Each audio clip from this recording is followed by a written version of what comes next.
สบายดีอันนี้คนลาวเด้อบ่มีสาวเวียดเด้อ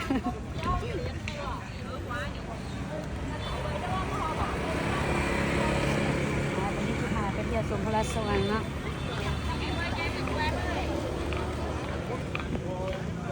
ดอกไม้บ้านบ้านของเรา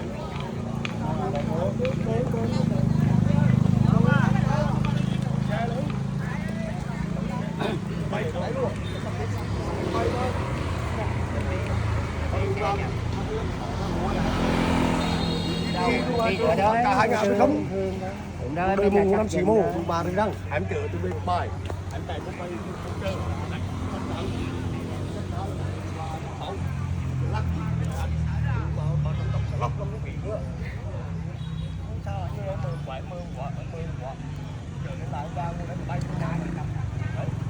anh không đã chạy mơ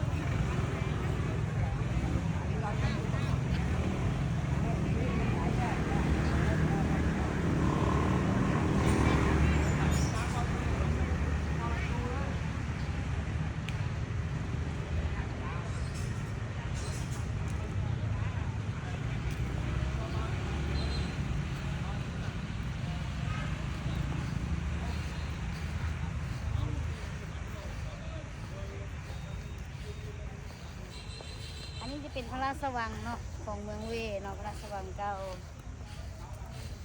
ทางนี้โอเคทางนี้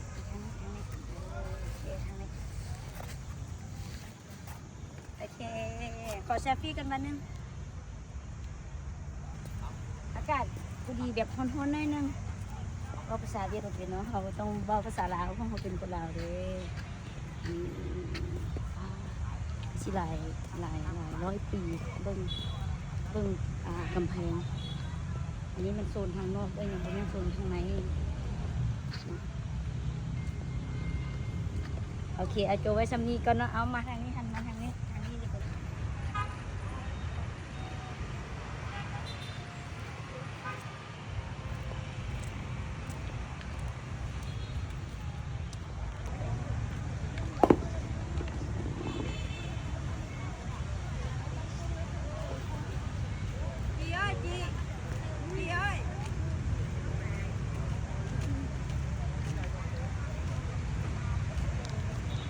เซลฟี่แน่มาแล้ว